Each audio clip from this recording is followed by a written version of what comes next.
Hi, I'm Becky Johnson with Sweetheart Quilt Design Company, and I am here today with number 6 in our series of 8 videos about binding. And this is the second one that I'm going to do where the binding is put on completely machine sewn. And there's different reasons. Sometimes people want to do that because their hands hurt or get real tired holding a needle, and so hand stitching the back of the binding on the quilt is just too much for them.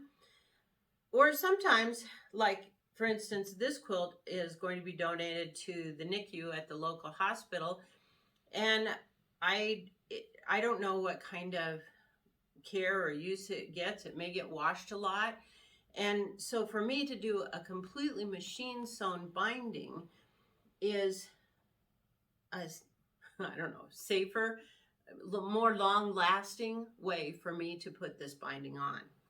So what we're doing on this binding is we're doing a wrap from the back, is what I call it. So I picked a backing fabric that I thought would also make a good binding. So what we're going to do, the first thing we're going to do is trim this at 1 inch. So this is a different trimming than what we did in the first video. So I have my 1 inch line on my ruler lined up with the edge of the quilt. And then I'm going to go ahead and cut this at 1 inch.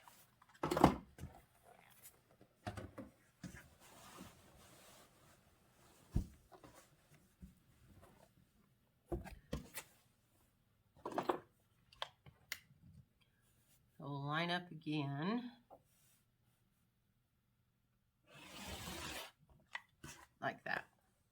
All right, now we need to trim the batting at 1/2 inch.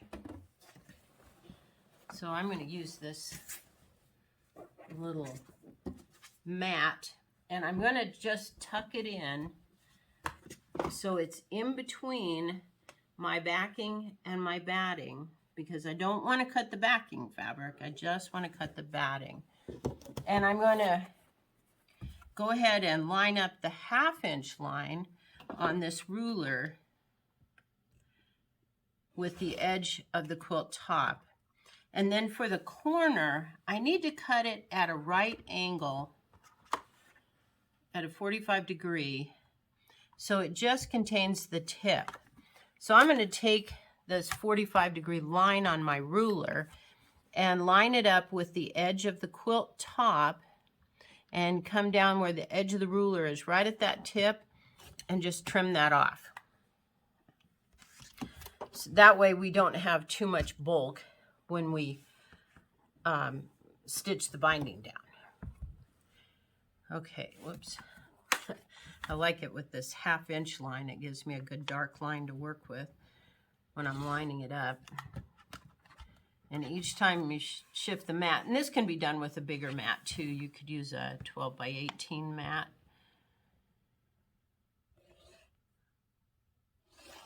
Okay. Just gives you a nice straight edge to work with. Whoops. I was going to put the ruler in there. That wouldn't work.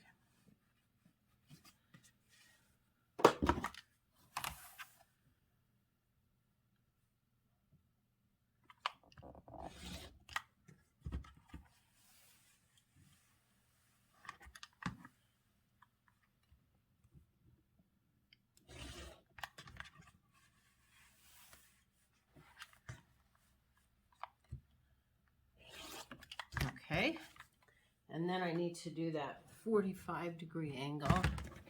So I'm going to shift the mat, and I can get it tucked in under there, and take the 45 degree line on my ruler, line it up with the edge, and then come right out where that point is, line up with the edge of the quilt, and then I can cut that, give it a nice 45 degree angle, and have to get out my roller thing to get that off the mat.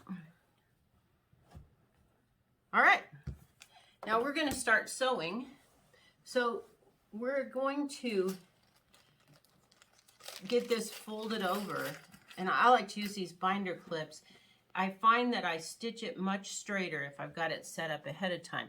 So we're rolling this over around the edge of that batting, and then we're going to roll it over one more time so it's right at the edge of our quilt.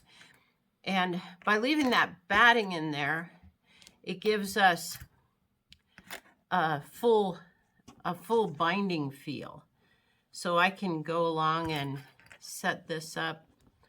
I think these little binder clips, they're flat on the bottom, so you can just kind of cozy them up to the quilt and open them up with your thumb like that, and just take them, have them take a little bite, kind of like little Pac-Man or something.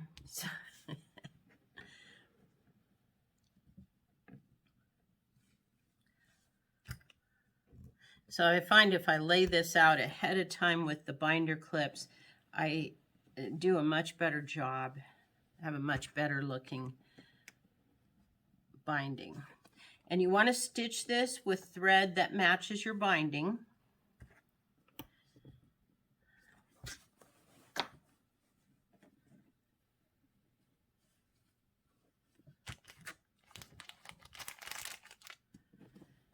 And you can go as far as you want. You can set up some more as you're sewing. I just always leave the last one in so it holds it in place. But depending on how many binding clips you have, you can go as far as you want to go. Whoops. Had that guy on his back.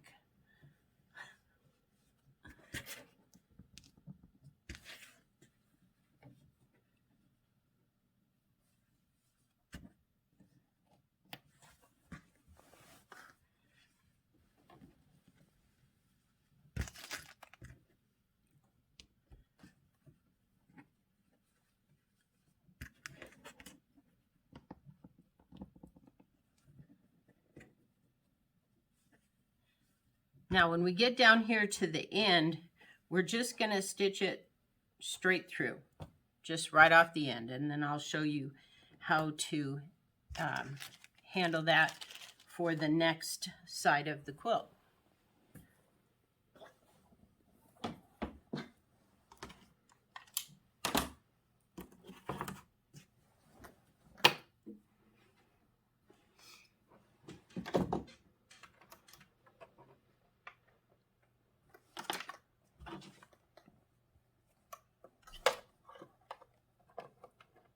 And I like it too because they're real easy to take back off. You just put some pressure on the back end and it opens right up. Now you would want to use, we're doing binding and we've got extra layers, so you want to use a walking foot. There we go. And I have a built-in walking foot on my machine, so that's why it doesn't look like I'm using a walking foot. And you just stitch right along the side, about 1/16 of an inch in, and it gives you a nice even look for your binding.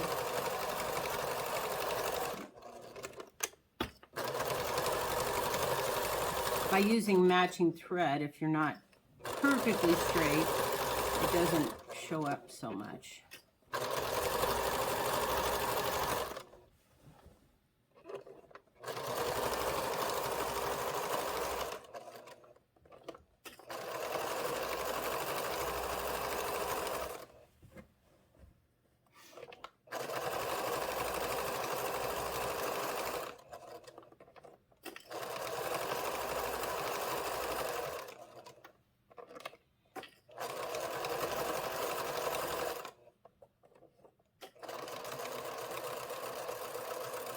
All right, so I just stitched straight through. Now, when I long arm quilt, I always baste it all the way around the edge. And so I like to take out the basting each step of the way. So I'm going to pop this stitch on the side and then do the same thing on the front so that it's loose. And then I can take a few stitches out just so I have something to hang on to. And then I'll go ahead and take my seam ripper and pop a seam way up there, and I can just pull it out. And if you get any of these little white loops, you can just pull on them, and after you get one or two cut, it'll pull out the thread inside. If you don't get any of those loops, it doesn't matter if the thread stays inside. So I'm just gonna pull up enough that I have something to hold on to, and then just pull it straight out. It's kind of fun, actually.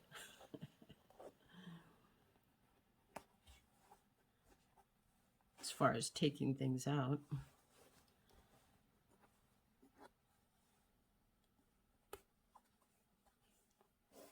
And I've got a few of those little loops, so I'll show you at the end here how it works nicely to get rid of those. Now I'm down to the other end here. Oh, cut my threads. So I want to pop this and pop that so I can get this out of here. There we go. So I'm going to pull up on one just so I can get a little bigger loop right there. Pull that out, and then I can just pull on this, and it'll come out the whole way. So it's really easy to get that basting out so that you have that finished look on your quilt. And if you're planning to do this, you might want to tell your quilter too, just to keep the stitching a little more on the inside of the quilt so that you don't have stitching wrapping around with your binding. It's not always the easiest thing to do, but usually they can do that. So now what we're going to do, get all these threads out of here so I'm not grabbing them, is we're going to start working on the next side.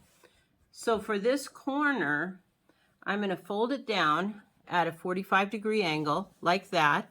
And then I'm going to do exactly the same thing I was doing. I'm going to fold this in. Oops. And if you want, just help yourself out and put a binding clip on there. And I'm going to fold this in and make sure that I'm lined up with a 45-degree angle. I can go ahead and put a clip on that.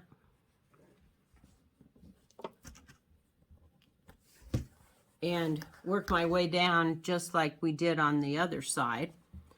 Now, on these corners, it's not very easy to come in like this and stitch that corner. So what I usually do is I just start right here and I stitch it, and then after I've stitched that side, I'll go back real quickly and stitch it from the inside to the outside. Let me put in one here so I can take this off. So then I'm just going to start stitching. Get this clip out of the way.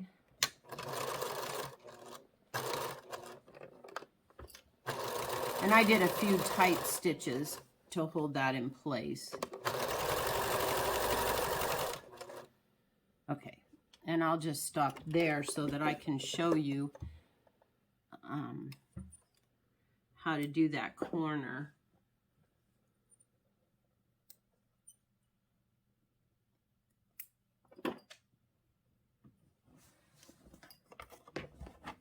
So I'm going to load it in this way, so I'm coming in from the center.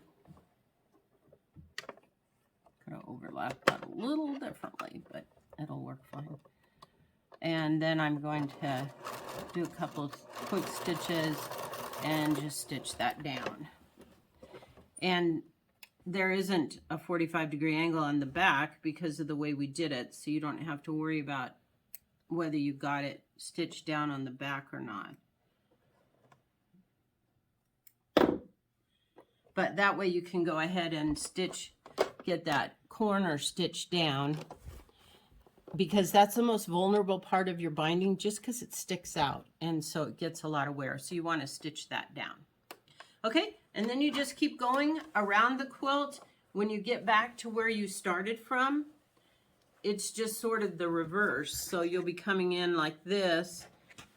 So before you get there, you want to take this and fold in your 45-degree angle, and fold this over and fold it over again. Make sure it's lined up like you want, and just put a binding clip on it so it's ready to go. Okay, so that's how you can do that last one. And on the last one, you don't even have to come back. You can just stitch right out when you do it. Sorry, got a little wrinkle in it.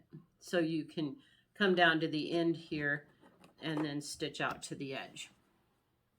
Okay, so that's a really cool way of doing a completely machine stitch binding. Thanks a bunch. We'll see you next time.